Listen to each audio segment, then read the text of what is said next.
After the prince lost his memory, he fell in love with sister. He forgot that I was the one he had knelt in front of the palace for 3 days and 3 nights to ask for marriage. My parents said that it would be a disgrace to the family if I married the prince, and forced me to give him to my elder sister. My elder sister was afraid that I would ruin this marriage, so she drove me out of the capital. Later, I let go of the prince and arranged a marriage with the Marquis of Huayan. However, on the wedding day, the prince stopped the wedding sedan. With red eyes, he held onto the window frame and asked me in a hoarse voice, "Nian Nian, don't you want me anymore?" 1. After being abandoned by the prince, I became the laughingstock of the entire Xinjiang. Half a month ago, Ji Yushan fell into the water and fell seriously ill.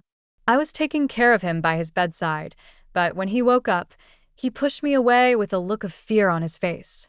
The boiling liquid medicine splashed all over me, leaving large red marks on the back of my hands. He didn't show any sympathy. Instead, he questioned me with cold eyes. "Who are you?" Ji Yushan lost his memory. He remembered everyone except me. It snowed heavily that day. When I came out of the East Palace, I was almost blinded by the bright white snow. Walking on the palace corridor, one could faintly hear the palace servants laughing stealthily. "Did you hear that?" The prince forgot about Su Jinyan after he woke up. "What do you mean by forgotten?" The prince suddenly realized that he no longer looked down on her, so he made up an excuse that he had lost his memory. Otherwise, why would he forget only her? Tisk, TSK, if I were her, I would have hanged myself with a white silk ribbon a long time ago. The biting cold wind blew in through my sleeves, and it was so cold that it pierced my bones and even numbed me. I raised my eyes and saw a bright red carriage entering my field of vision, shining brightly against the white backdrop. I stopped and moved aside, but the carriage stopped steadily in front of me. A corner of the curtain was lifted, and the beautiful face of the beauty came into view. "Sister Jinyan, I've told you not to be obsessed with things that don't belong to you, or you'll get hurt all over. Why don't you listen?" My fingertips trembled slightly, and I remained silent without answering. The beauty in front of me is my elder sister Su Zian. After the prince lost his memory, he forgot about me, but gave the feelings he once had for me to Su Zian. He took her to live in the East Palace and asked for permission to get engaged to Su Zian. Su Zian was extremely popular for a while, but I became a laughingstock of the world. But even so, Su Zian refused to let me go. Su Zian stretched his hand out of the window, and the string of blue-white gilded jade beads on his delicate wrist was glowing with a soft halo. "I have seen that bracelet before." Before Ji Yushan fell into the water and lost his memory, I went to his study to look for him. I didn't see anyone else, but I saw this bracelet on the desk. Along with the bracelet was a letter with ink still on it. It reads, "I have nothing to give you, but I wish you to think of Chang'an." This bracelet was supposed to be given to me, but after Ji Yushan lost his memory, it was put on the hand of his elder sister. Even the letter was understood to be written to my sister. She just pulled it lightly, and the gold thread broke, and dozens of jade beads scattered all over the ground. The white beads merged with the snow on the ground and soon disappeared without a trace. Oh, I accidentally lost the pearl necklace that the prince gave me, but I'm in a hurry to pay my respects to the queen, so I'll trouble my sister to collect them one by one and return them to me. The curtains were lowered, the carriage creaked, and the car gradually moved away. I stood in the cold wind like a broken paper ibis. Yes. The cold winter months are no longer the season for releasing paper ibis. Hurry up and pick them up. They're freezing to death. You angered the future crown princess, and you made us suffer with you. Seeing that I was hesitant to move, the palace maids raised their hands and pushed me into the snow pile. The accumulated snow filled into my cuffs and socks, making me feel bone-chillingly cold. The jade beads in the snow felt like they were going to embed into my flesh and bones. It hurts so much. 2. I don't know what I did wrong. From the beginning to the end, it was Ji Yushan who suddenly broke into my life, imposed his own love and the world's hatred on me, and held me high in his hands, and then threw me down heavily. I didn't do anything wrong. I just wasn't liked by him anymore, that's all. When I returned to Sue's house, My 10 fingers were frozen stiff and itchy. Because I was abandoned by the prince, the entire Sioux family was implicated by me and was looked down upon and laughed at by others.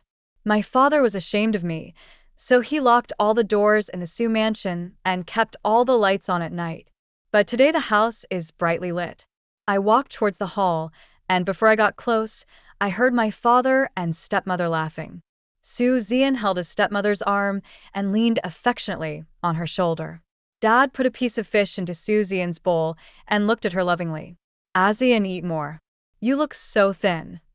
What if I get fat and the crown prince doesn't like it? Stepmother Lu gently touched Su Zian's hand. My Zian is both talented and beautiful. No matter what she becomes, His Royal Highness the Crown Prince will like her. Su Zian shyly hid in her stepmother's arms. The snow was falling heavily, but the house was warm and bright. 12 screens were spread out around the rosewood dining table, and the warm orange candlelight shone on them, bringing a warm and cozy feeling. I stood in the heavy snow and looked at them quietly, looking completely covered in blood. It would be a lie to say I'm not envious. I was also so happy when my mother was still alive. But to the Sioux family today, I am like a stranger. I walked across the hall to them. When my father saw me, his face turned cold and dark, and he ignored my wolf. There was a hint of contempt in my stepmother's eyes. She laughed dryly and asked me to sit down and eat, but there was no bowl or chopsticks for me on the table. Su Zian noticed my fingers that were swollen and red from being frozen, and a smug smile appeared on his face. She stood up and pretended to be considerate, placing her used dishes in front of me. Sister Jinyan, I'm full. Please use my bowl and chopsticks. As she spoke, she forcefully shoved the chopsticks into my hand. I hope my sister Jinyan won't dislike me. My hands were painful and itchy, so I subconsciously dodged them, and the chopsticks fell to the ground with a crisp sound. My father angrily asked me, "Your sister treats you so well. How can you have such an attitude?" Su Zian took advantage of the situation and snatched the purse from my waist and poured the contents onto the table. The bright, plump jade beads were spinning on the porcelain plate. They were the beads she asked me to pick up for her in the afternoon. I was wondering why the blue-white gilded jade bead that His Royal Highness the Crown Prince gave me disappeared. It turns out you stole it. Dad, my sister must be angry that I stole the Crown Prince's favor, so she did this. But it's not my fault that the Crown Prince likes me. My sister really hurts my heart. My body froze. No. Pa. Without even trying to explain, my father slapped me hard. Her hair was scattered, and snow fell to the ground, and her cheeks were burning with pain. There was a roar in my mind, and my thoughts were instantly shattered. After suffering reaches its extreme, one becomes unusually calm. The relatives who had grown up with me for more than 10 years turned out to be such strangers. Since my mother passed away, my father welcomed his concubine and her daughter back home. For more than 10 years, I have been humble and submissive, always giving way to my elder sister and enduring the harsh treatment from my stepmother. Obedient, well-behaved, respectful, and humble. I see myself as dust and dirt, living curled up. But they never let me go. Until Ji Yushan appeared. He pampers me, loves me, respects me, and holds me in his heart. I thought Ji Yushan was the light that pulled me out of the quagmire, but now he has become the final blow that strangles me. 3. After that night, I fell seriously ill. Su Zian asked my father to send me to a farm outside Beijing, under the pretext of recuperating, but in reality, he was just letting me fend for myself. The wind and snow were strong. The sun had not yet set, but the sky was dark as if it were night. The Su family only sent an old grandmother to go to the farm with me. The air at the end of June was freezing cold. My grandmother thought I was too weak and walked too slowly, so she left me behind and walked away after we left the city gate. I was carrying a thin bag on my back, walking slowly in the falling snow. For a moment, I thought I was going to die in the snow.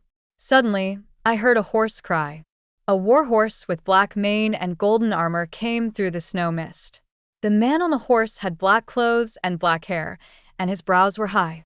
He held the reins tightly as the snow fell all over his shoulders. The silver specks blended into his black fox fur cloak, shining like a galaxy of stars. He was like a sharp blade, splitting the dark and foggy sky and coming towards me. Huayan Marquis Gouge was a man of great power and cruel and ruthless. Although I had never seen him before, I saw the gold and jade waist badge with the word loyalty engraved on it around his waist and knew his identity. It is a gift from His Majesty, a supreme honor unique in the world. I looked up at him, and he looked at me. He smiled gently and measuredly, and stretched out his slender hands towards me. "Miss Sue, will you marry me?" There was a roar in my head, and my frail body was about to fall in the cold wind. The wind and snow were between us, and Gouge's face became increasingly blurred. I looked at the hands reaching out to me, and my heart and eyes were filled with a sense of unreality. The hunting wind rises, as if to devour me. I have only one thought at the moment. Live well. No matter whether the road ahead is bright or dark. I raised my arm and held the hand tightly. I do. 4. It was 5 days later when I returned to Sue Mansion. I have been recuperating in the Huayan Marquis Mansion these days, and Su Zian asserted that I eloped with a strange man. My father felt that this matter was a disgrace to the family. During the time I was missing, he neither reported it to the authorities nor looked for me. It seemed as if he wanted to let me fend for myself. I am not what they want. While I was packing my things in my room, my father and stepmother came hurriedly. My father's face was filled with rage. As soon as he entered the room, he shouted, "You shameless thing! How dare you come back? I heard from Grandma Lu that you didn't go to the manor but went away with a man. But is that true?" I answered softly, "Yes." "Well done, Su Jinyan. You actually learned how to steal men. No wonder the prince doesn't want you. How could the Su family produce someone as frivolous as you?" Dad suddenly threw the teacup on the table at me. It hit my knee hard, and I frowned in pain. The stepmother pretended to comfort my father while adding fuel to the fire. "Master, please don't be upset. You must have been jealous of Zian before, and that's why you were so obsessed. We are all family. Why should I be jealous? It's because I used to treat her too well that she is so bold." Hearing him say this, I couldn't help but laugh out loud. A family? You three are a family, but you never considered me a family member. When the prince asked to marry me, Su Zian cried for 3 days and 3 nights. I went to see my father with great joy, but he asked me to reject the marriage proposal. Look at your sister crying so sadly. How can you have the nerve to marry the prince? Our Su family doesn't have a daughter as heartless as you.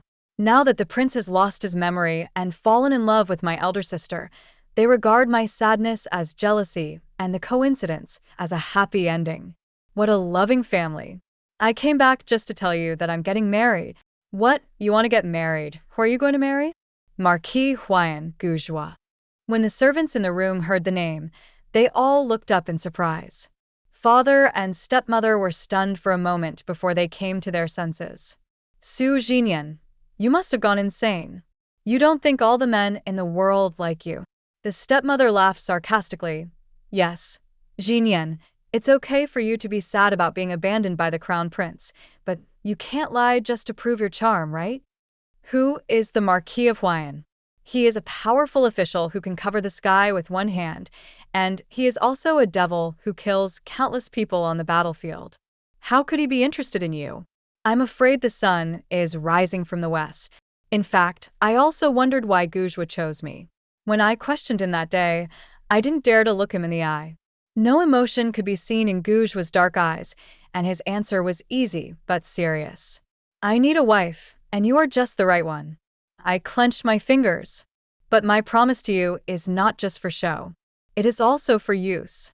I need a strong helper. Gouge smiled very gently, as if he already knew what I was thinking. Miss Sue, I know. We both get what we need. 5. Then it looks like the sun is really going to rise from the west. The man's cold voice rang out at the right time. When everyone looked behind them, they saw a man in black standing in front of the corridor. He had sharp eyebrows and eyes, and a cold, murderous aura emanated from his body. Marquis Huan. My father was so frightened that he almost fell to the ground, but fortunately my stepmother helped him up. Gouge stepped into the room, and the snow under his boots creaked on the floor. The servants in the room stepped back and made way for him. Everyone was silent and dared not say a word.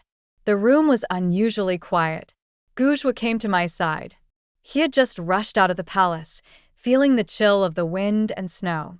His gaze fell on the teacup at my feet, his brows slightly furrowed, and when he raised his eyes again, there was a hint of coldness in his eyes. Master Su Zhong, I am here today to deliver a betrothal gift. Dowry. Dad was stunned for a moment and didn't react. Gouge raised his hand slightly, and in a moment more than a dozen attendants rushed into the narrow room.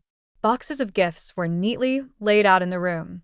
Those betrothal gift boxes were decorated with golden patterns and red ribbons, and embellished with pearls, which were luxurious and dazzling. Under the eaves in front of the house, there were 2 wild geese tied with red ribbons. This. Dad didn't know what to do for a moment, but when he saw the house full of gold, silver, and jewelry, he couldn't help but smile. But my stepmother's face became more and more embarrassed.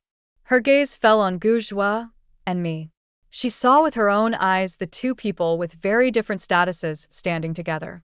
And this legitimate daughter, who had been finally trampled under the feet of her and Xian and driven out of the Su mansion, had hooked up with the Marquis of Huayan in an instant. One prince is not enough, so here comes a marquis. She didn't know that this little vixen was so clever, and she actually underestimated her. The stepmother tightly grasped the sleeve of my father.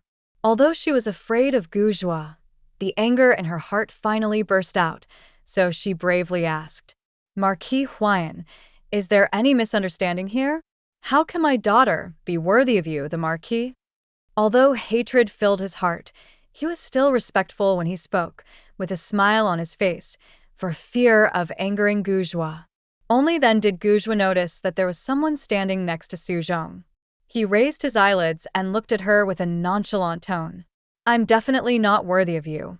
I paused, and my long eyelashes trembled. The stepmother immediately smiled and agreed. Yes, it must be a prank.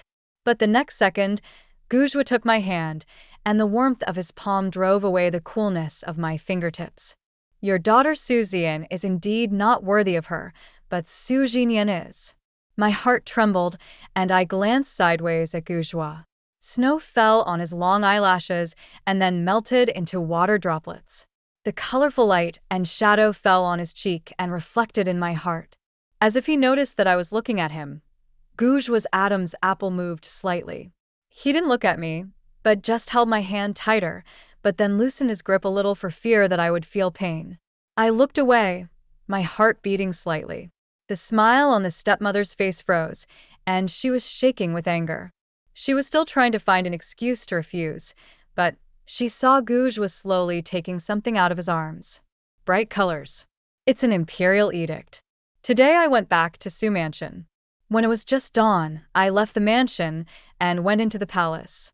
I thought he was busy with government affairs, but I never imagined that he rushed into the palace just to ask for permission to marry me. Everyone knelt on the ground to receive the order.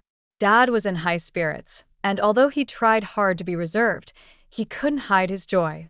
His 2 daughters, one was the future crown princess, and the other was the appointed marquis's wife. His father, a 7th-rank official, would wake up laughing in his dreams. It's just that a few days ago, because of the prince's breaking off of the engagement, he treated me cruelly and was afraid that I would bear a grudge against him. I thought that when I marry Gouge in the future, I would give him a few more taels of silver as dowry as compensation. After I take the position of Marquis's wife, he will use the grace of raising me to control me and force me to beg Gouge to take over the Su family. After the imperial edict was read, the color on my stepmother's face faded to a pale color. Her eyes turned red and she stared at me as if I had done something immoral. But I just want to survive, that's all. 6. When Gouge returned home, I went to see him off. The snow was shivering. He walked in front of me with an umbrella in his hand, and I followed him with my head lowered. I don't know when he stopped, and I bumped into his chest. I heard his faintest laugh. "Are you worried?" I raised my hand and rubbed my slightly red forehead, keeping my eyes down. After hesitating for a while, I finally relaxed my tightly pursed lips. "My family is ordinary, and the prince broke off my engagement. The women in Shengjing regard me as a disgrace.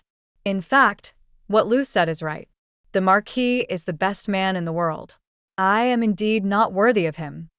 The robes in my sight slowly piled up on the stone slabs, and I met a pair of deep eyes. Gujwa half knelt on the ground and looked up at me. My shadow was reflected in his clear eyes, and a bright and soft light floated. My heart skipped a beat. He raised his hand to wipe the moisture from the corners of my eyes, letting my uneasiness disappear along with the tears. "Since I, Gujwa, am the best man in the world, the woman I want to marry must be the best woman in the world. Su Jinyan, there is no one in this world who is more worthy of me than you." 7. The news of my engagement to Marquis Huayan spread quickly. No one would have thought that the abandoned woman who was thrown out of the East Palace by the prince the day before would suddenly become the wife of the Marquis of Huayan today. When Ji Yushan was with me, everyone accused me of being a seducer and seducing my master. Some shops in the streets of Beijing even refused to sell me goods or allow me to enter. The streets were full of rumors and gossip, and I didn't dare to go out for a long time. So when Guzhua invited me to Yuanshan to go on a street parade to admire the lanterns, I was reluctant. Seeing that he was in high spirits, I couldn't refuse, so I had to agree. On that day, the streets were decorated with lights and ribbons, and the markets were bustling with people coming and going. Gujwa held my hand as we walked down the streets, and no one rolled their eyes or sneered at me. At first I thought it was because they were jealous of Gujwa, but when I passed by the bookstore, a gentleman bowed deeply to me. I hurriedly returned the gift, and a few more children stuffed the candy figures in their hands into my hands. I was puzzled, but with the corner of my eye I caught a glimpse of a book of poems on the table outside the study. It is called Spring Colors, and it is a collection of poems I wrote in my private residence. I have loved poetry and singing since I was young, and I have also been diligent in this area. But the world has always been harsh on women. No one reads the poems I write, and no one wants to listen to them. I once doubted my own lack of talent and artistic ability, so I secretly placed my poetry book on the desk of the teacher who taught me female virtues and education. I saw the surprise that flashed across the gentleman's face when he read the poem, but when I stood up timidly. But I clearly saw the light in the gentleman's eyes dim. "Miss Sue Eyre, this is not something a woman should do, and certainly not something you should do." Yes. After my mother passed away, I became very cautious and prudent in the Sue family, and hiding my shortcomings became my way of survival. The teacher showed me mercy and admonished me, which was a reminder for me. Since then, I thought this book of poems would remain in the dust forever. But today, it is not only found on desks in study rooms. I suddenly realized that the children chasing and playing under the tree were reciting my poems, and the pianist in the tavern was reciting my lyrics. The sound of recitation is melodious and lingering, like the gurgling of flowing water, echoing in the pavilion. I stayed there for a long time, and the snow fell on my shoulders like a ball of fluff. Gujwa gently brushed away the fallen snow on my shoulders with his fingers and put his thick, warm cloak on me. "Jin Yan, I told you that you are the best girl in the world. It's not because of me, it's because of you." That day Gujwa came to my house to propose marriage. Before he left, I told him that I could never repay his kindness. Gujwa smiled and shook my poetry book in his hand. "Why not take this as a thank you gift?" I don't know when he found my poetry book. It was covered with dust, but he held it in his arms like a treasure. I thought he just asked for something to make me feel better. But today I just realized, it is he who redeems me, no matter in the past or now. Thank you. Gujwa held my arms, and the heat from his palms seemed to burn into my skin through my clothes. I should be the one to say thank you. Later, I found out that Gujwa and I had actually met before. That year, the border war was urgent, and Gujwa led his troops to fight, But the enemy was numerous and our army was few, and it was beyond human power to turn the situation around. Goujois returned from the defeat, with his war horses carrying back the bodies of thousands of soldiers. He was clearly fighting for his country and trying his best, but he was cursed countless times. The bereaved families directed all their despair and anger upon him. Resentment and accusations seemed to devour him. That day he sat under the osmanthus tree, with poisoned wine in his cup. But when he looked up, he saw me. At that time, I was leaning lazily against the railing, and the gentle and warm sunlight was falling on me like broken gold. I was concentrating on writing something on the book. The dark ink quietly stained my cheeks, making me look like a cute and adorable cat, but I was still immersed in the poetry book, unaware of it. Goujois said that he thought he could not protect anything. But at this moment, he was surprised that at least he had protected a kitten. After that, Goujois never lost a battle again and became known as a battlefield devil. But he doesn't care what others think of him, because he knew that he had protected a city and a country time and time again. Protect one person. I asked him why he didn't come to find me when we first met that day. Goujois' eyes were deep. Someone got there first. Then I remembered that that day was also the first time I met Jiushan. If one piece is slow, the whole board will fall. Goujois saw the prince chatting with me under the osmanthus tree. He missed me for 3 years. It was not until half a month ago that he heard at the border that the prince had lost his memory. He then traveled 800 miles in an emergency to ask for the emperor's order and hurried back to Xinjiang. It turns out that our encounter in the snow that day was not a coincidence. It was premeditated. 8. On the night of Yuanchuan's wedding, Goujois booked the second floor of Tingyu Pavilion for me. He said that you can see the most beautiful stars in Xinjiang there. I followed the attendant up the stairs and entered the chamber, where I saw Su Zian. Today she was dressed elegantly, with her skirt winding along the ground, as gorgeous and eye-catching as a blooming peony.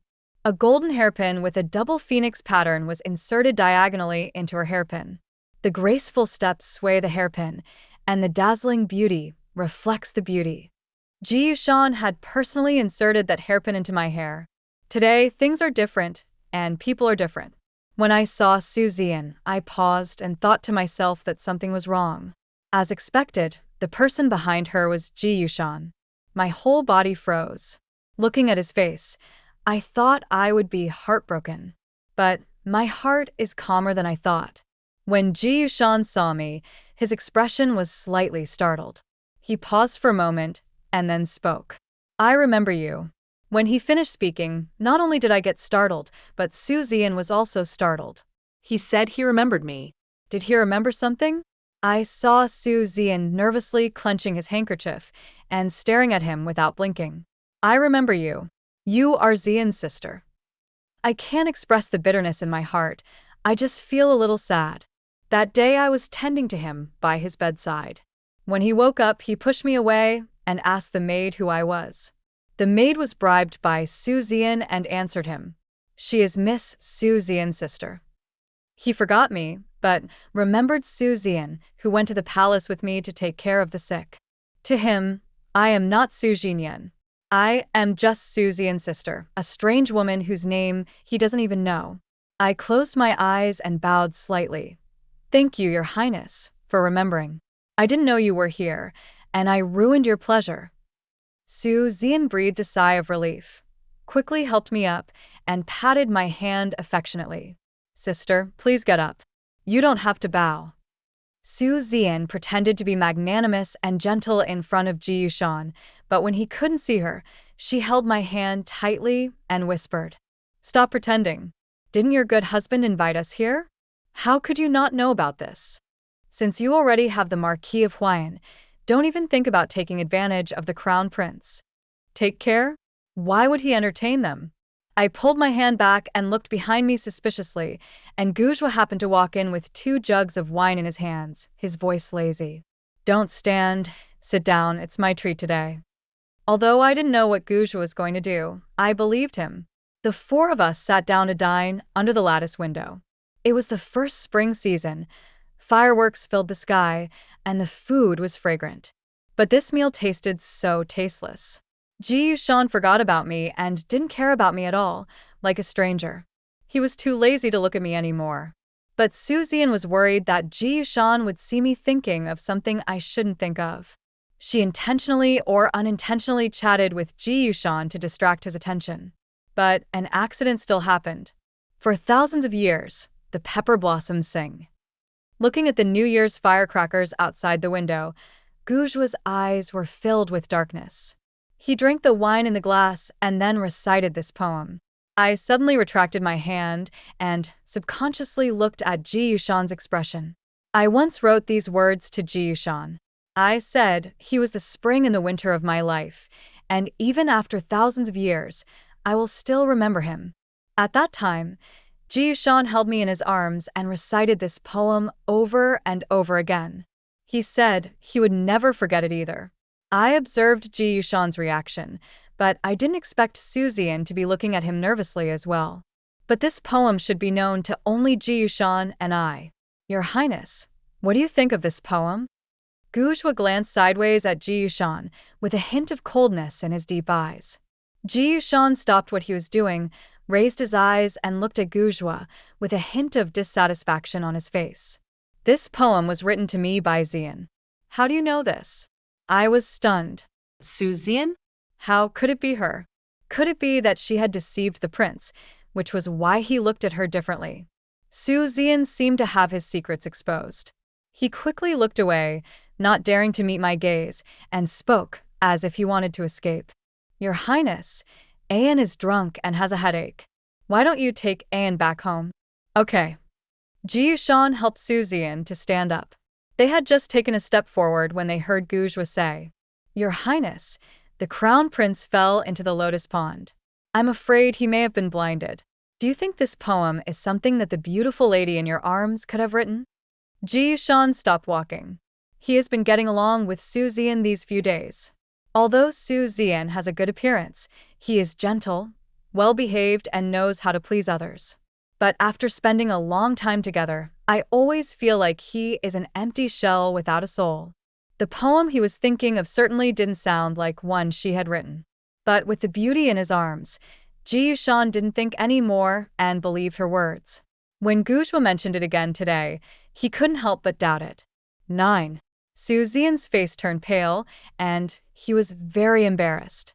She gently tugged at Ji Yushan's sleeve, wanting to escape quickly, but Ji Yushan did not move. He slowly let go of Su Zian's hand, turned to look at Gujua, and said in a deep voice, Do you know who it is? Gujua raised the corner of his mouth slightly, revealing a sarcastic smile. Your Highness, you don't really care who wrote this poem. What do you mean? Gujua glanced at Su Zian. She was wearing a thin red rose gauze dress in the cold winter. The gauze on her chest revealed her snow-white skin, and she looked charming and enchanting. Your Highness, do you need me to explain it more clearly? Ji Yushan was slightly startled. He did not expect that Gujua could easily see through his thoughts. When he woke up, he had lost some of his memory. He only remembered that there was a woman by his side, but he didn't know who she was. When I first met Su Jinyan, I thought she was pretty, a beautiful girl from a small family. On the other hand, Su Zian has fair skin, a beautiful face, and a graceful figure, and she knows how to please men better. So he believed Su Zian and decided that she was the one who had been with him for 3 years. As for Su's thoughts, he only remembered the look she gave him when she left the East Palace. Calm, sad, reserved. Like the last slanting sun in autumn. He felt a sharp pain in his heart for a moment, but he still held Su Zian's waist and closed the door. But no matter how charming the appearance is, it is just a shell. As the passion faded, he began to miss those sad eyes again. I want to understand her soul behind her sorrow. I want to find the master behind the poem. The atmosphere in Tingyu Pavilion was extremely tense, almost suffocating. Su Zian bit his lips tightly, his eyes full of fear and anxiety. She knew very well that once the truth was revealed, everything she had would come to nothing. She was afraid that I would stand up and expose her at this moment.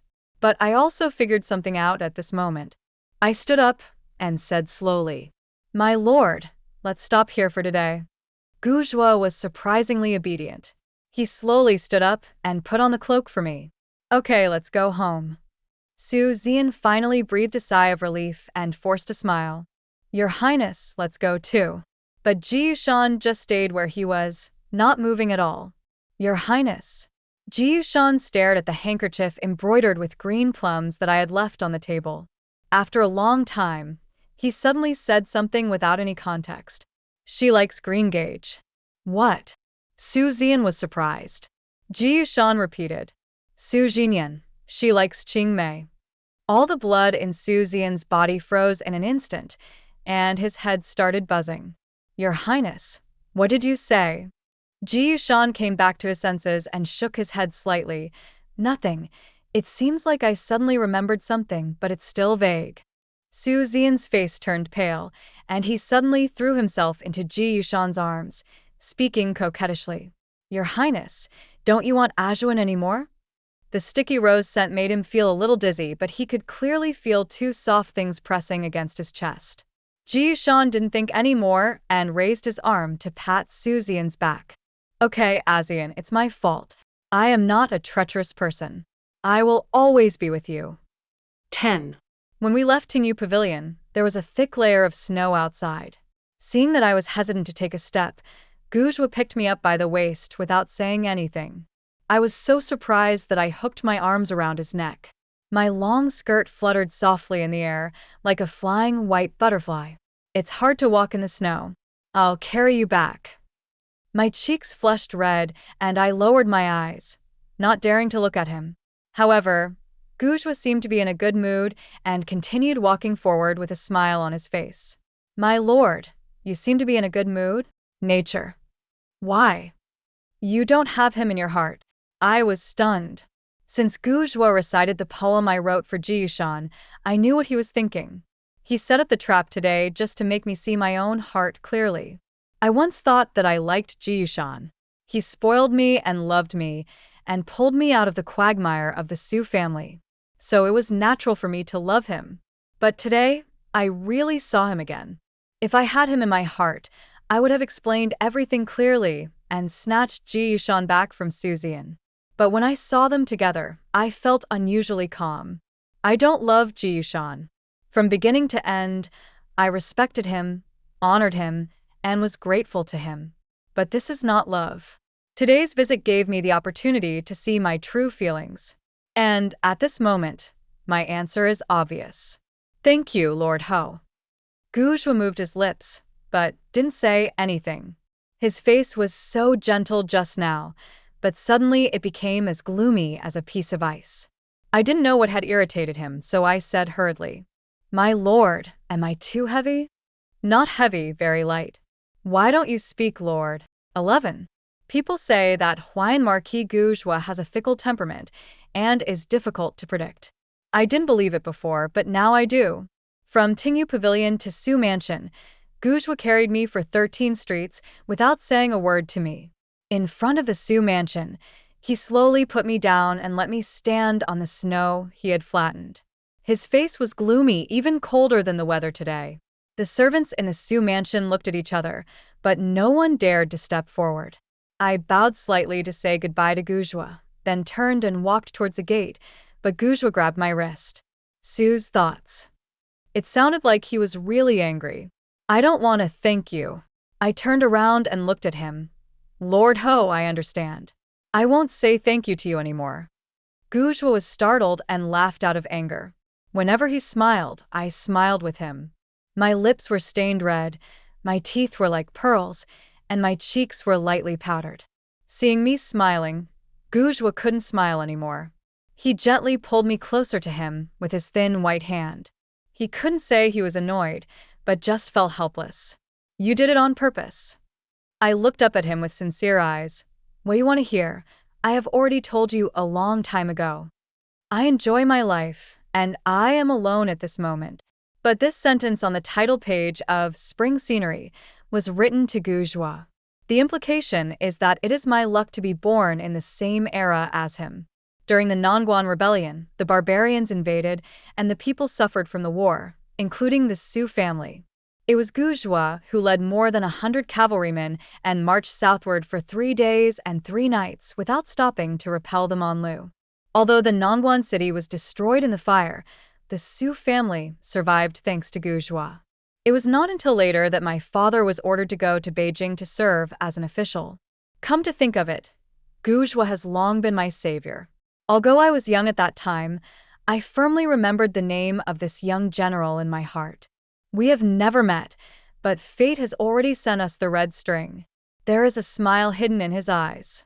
Su Jinyan, you have me in your heart. I smiled gently and answered frankly, yes. 12. The day Guzhua and I got married was a rare sunny day in winter. Ever since Guzhua spread my poetry collection, the emperor personally bestowed on me the title of the most talented woman in the capital. When Guzhua and I get together, no one dares to say that we are not a good match. Guzhua gave me great dignity, a bridal tiara and a luxuriant bridal gown, and lots of red makeup. Red jasmine flowers are hung high on the eaves and corners of the houses in the streets and alleys, creating a gorgeous red scene. The gauze curtains flutter in the wind on the white snow, like bright red clouds in the sea of clouds. The surging crowd was endless, and people had happy smiles on their faces as they watched this rare wedding that happened once in a century. Huayan Marquis Guzhua was a powerful official of the dynasty and a hero who defended his country. The second daughter of the Su family was also the most talented woman in Shengjing, conferred by the emperor. Everyone says that they are a talented couple and a beautiful girl, a match made in heaven. But my father and stepmother, who sent me off to get married, looked extremely unhappy. My stepmother was unhappy with my marriage and was very angry. As for Dad, it turned out that Guzhua had sent over a dozen boxes of betrothal gifts, all of which were gifts from the emperor and could not be pawned, circulated, or easily given away. Dad thought he had made a fortune, but he only filled up the warehouse. As for the official power that he coveted, Guzhua was even more sympathetic to his father's advanced age and pleaded with the emperor to allow his father to retire and return home. After my wedding, the Su family will move out of Xinjiang and return to Nongguan. No wonder they can't laugh. The festive procession marched forward in a mighty manner, and the sound of drums and music danced joyfully in the air. Guzhua rode his horse and led the team forward, but the crowd in front suddenly became agitated. I was sitting in the wedding sedan, not knowing what was going on, but I heard Guzhua's low and cold voice. I wonder why His Royal Highness the Crown Prince is stopping a carriage in the street. I was slightly stunned. Ji Yushan. Why is he here? Ji Yushan was only wearing a plain white bedclothes, his hair was not even tied up, his feet were bare, and he was holding tightly in his hand the childhood handkerchief that I had lost. He stumbled over amid the astonished gazes of the crowd, his hair disheveled and his eyes red. Guzhua tightened the reins and looked at him coldly, not allowing him to get any closer to me. The onlookers have already started to whisper. Is this the crown prince? What's wrong with him? He's naked and looks crazy. How can this be normal? Are you trying to steal my bride? Kidnap the bride? But isn't she engaged to the eldest daughter of the Su family? Don't you know this? The talented woman from Shengjing that Marquis Huayan wants to marry is Su Jinyan, who was once with the crown prince. The crown prince lost his memory and forgot about Su Jinyan, so he fell in love with Su Jian. Now it seems that His Royal Highness has recovered. When everyone said this, they didn't dare to think about it anymore. If the prince really recovered his memory and remembered Su Jinyan, isn't that just snatching women from the Marquis of Huayan at their wedding? 13. Ji Yushan was stopped by Guzhua. He stopped where he was, but his eyes were fixed on the wedding sedan through Guzhua. The light in his black eyes was sparse and broken, and he had long lost his former vigor and vitality. I heard that he has often had nightmares at night since we parted at Tingyu Pavilion. In the dream, he was hugging Su Jian, but suddenly his face turned into mine. Ji Yushan went crazy. Let me see her. Ji Yushan's voice was hoarse, and his bare feet were red, swollen, and stiff from stepping on the thick snow, but he felt no pain at all. He looked just like the day I left the East Palace. I sighed and slowly opened the car curtain. Forget it. Let him come over. Gujwa responded calmly and rode his horse to make way. Ji Yushan's eyes seemed to have some light, and he hurried to the wedding carriage, startling the snow on the road. I looked at him through the gap in the pearl curtain of the phoenix coronet. Through the misty snow, I saw the deep sorrow in Ji Yushan's eyes. Your Highness, today is my wedding day. You shouldn't be like this. Ji Yushan's eyes were red, and he didn't dare to get too close to me. But he was afraid that I would disappear from his sight, so he grabbed the wooden eaves of the sedan chair tightly, holding on to it until his fingertips turned white. Nyen Nyen, don't you want me anymore? His voice was hoarse. My lips were trembling when I asked this question. I closed my eyes and replied calmly, Your Highness, it was you who didn't want me first. Ji Yushan's body froze, and he seemed to be beaten to pieces. He slowly handed me the Qingmei handkerchief, his voice extremely hoarse. But you can't give it up. You can't give me up. I didn't take the handkerchief like I wouldn't accept him again. That day in Tingyu Pavilion, you could have found out the truth, but you gave up. Your Highness, you gave up the truth. You gave up on me. My eyes fell on Qingmei's handkerchief, and my voice was indifferent. I don't want anything I throw away anymore. I lowered the car curtain, and the bright red curtain completely separated us. Get up. The wedding procession continued to move forward, just as destiny never gave anyone the chance to turn back.